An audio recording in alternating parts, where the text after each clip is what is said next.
और निर्भया कांड के 2 बरस पूरे हो जाने के बाद आज जगह जगह निर्भया को श्रद्धांजलि दी जा रही है।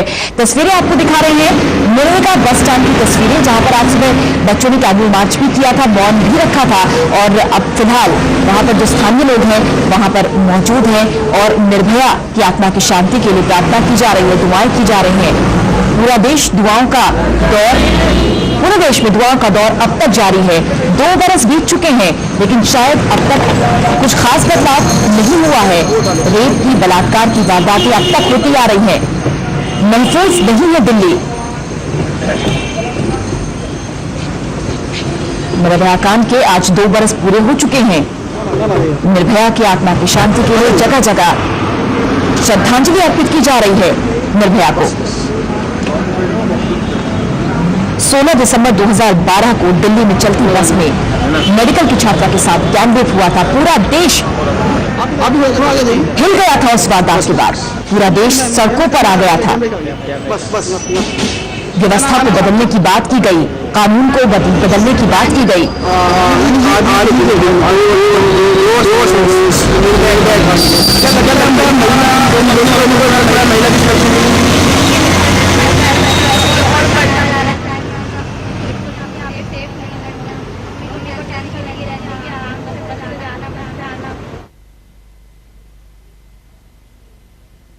दो सालों में हल्ला तो खूब हुआ, लेकिन दिल्ली की महिलाओं के लिए सुरक्षित बनाने की दिशा में उठाए गए जो कदम हैं वो शायद अब तक नाकाफी हैं।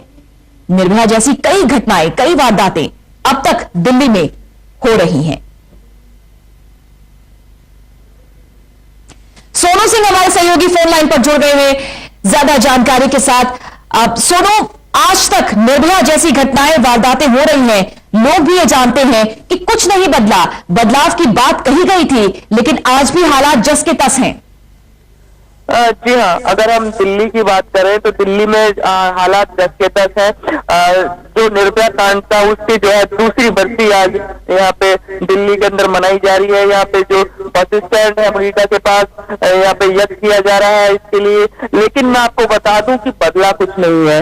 उसके बाद भी रेप हुए हैं और अधिक रेप हुए हैं। जो दिल्ली पुलिस का रजिस्टर है उसमें अधिक, पहले से ज्यादा केस रजिस्टर्ड किए गए हैं रेप के, और ऐसी घटनाएं बार बार होती हैं दिल्ली के अंदर। तो एक रेप फ्री दिल्ली बनाने की जो सपना है वो कहीं ना कहीं धूमिल होता नजर आ रहा है। जी सोनू, और निर्भया की आत्मा की शांति के लिए हवन और श्रद्धांजलि का जो कार्यक्रम है वो दिल्ली में आज जगह जगह चलेगा। लोग याद कर रहे हैं निर्भया को, लेकिन याद करने वाली बात सोनू ये भी है कि इस जघन्य वारदात के बाद पुलिस ने, प्रशासन ने, सरकार ने कई कदम उठाए थे, खासतौर पर वाहनों के लिए।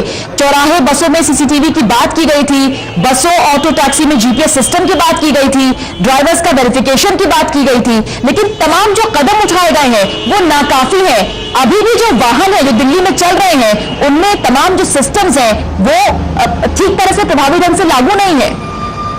जी हाँ, जैसे कि अगर हम ट्रांसपोर्ट की बात करें तो ट्रांसपोर्ट की जो सिक्योरिटी है, अगर जीपीएस की बात करें, चाहे ऑटो में हो या डीटीसी की बसों में जीपीएस सिस्टम की बात हो या फिर सीसीटीवी कैमरे की ही बात हो, अगर चौराहे पे भी नहीं लगे हैं, ना ही बसों में पूरी तरीके से वो काम कर रहे हैं। मैं आपको बता दूं कि सुरक्षा की दृष्टि से अगर देखा जाए तो ट्रांसपोर्ट अभी भी महिलाओं के लिए सुरक्षित नहीं है। रात के समय ही नहीं, दिन के समय भी महिलाओं के लिए सुरक्षित नहीं है। जो सरकारी ट्रांसपोर्ट है वो बिल्कुल एकदम कहा जाए कि बिल्कुल निष्क्रिय काम करते हैं।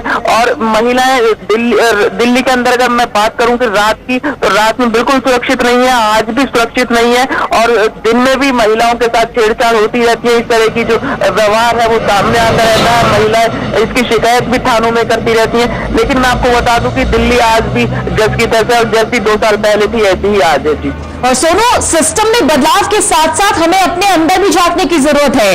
अपनी मानसिकता को बदलना होगा, अपनी सोच को बदलना होगा। जी हाँ, बिल्कुल। मैं आपको बता दूं कि जैसा कि दिल्ली राजधानी में ऐसा होता है, ऐसी मानसिकता वाले लोग हैं, इसके बावजूद जो हम नहीं सीख पा रहे हैं। तो उसके लिए कहीं ना कहीं ये सिस्टम ही जिम्मेदार है। मैं आपको बता दूं कि जो लोगों की जो मानसिकता है उस पर भी डिपेंड करता है कि एक जो अच्छा समाज होता है उसके अंदर कैसे लोग होते हैं। अगर रेप जैसी घटनाएं सामने आती हैं तो कहीं ना कहीं समाज भी इसका दोषी है जी। और छोटी बच्चियों के साथ रेप हो रहे हैं सोनू, नाबालिगों के साथ रेप हो रहे हैं, जो जान पहचान के लोग हैं, अब वो मामले सामने आ रहे हैं सोनू, जो जान पहचान के लोग हैं, जो रिश्तेदार हैं, वही इस तरह की कुकर्म की वारदातों को अंजाम दे रहे हैं। ऐसे में रिश्ते भी तार तार हो रहे हैं आज के समाज में। जी बिल्कुल गीता जी, अभी एक दिल्ली पुलिस का जो क्राइम रिकॉर्ड होता है उसके अनुसार जो घर में या जान पहचान के जो लोग होते हैं उसमें बताया गया कि सबसे ज्यादा जो रेप पीड़िता थी उन्हीं का शिकार थी। घर परिवार या पड़ोस या उनके दोस्तों ने ही उनके साथ रेप किया था या ऐसी घटनाएं की थी। मैं आपको बता दूं कि जो दिल्ली पुलिस का जो क्राइम रिकॉर्ड है उसमें भी सबसे ज्यादा जो रेप करने वाले व्यक्ति थे वो लड़की के जानने वाले थे, परिचित थे या दोस्त थे। तो इससे भी पता चलता है कि जो आसपास का जो माहौल है वो कितना कैसा होना चाहिए जी। बहुत शुक्रिया आपका सोनू इस खबर पर जानकारी देने के लिए। 16 दिसंबर यानी वो तारीख जब ठीक 2 साल पहले दिल्ली में चलती बस में देश को हिलाकर रख देने वाली निर्भया गैंगरेप केस को अंजाम दिया गया, आज तक भी हालात नहीं बदले हैं। जरूरत है सिस्टम में बदलाव की, साथ ही हमें अपनी सोच में भी बदलाव लाना होगा। चलिए खबरों का सिलसिला लगातार जारी है, एक ब्रेक ले रहे हैं, जल्द हाजिर होते हैं।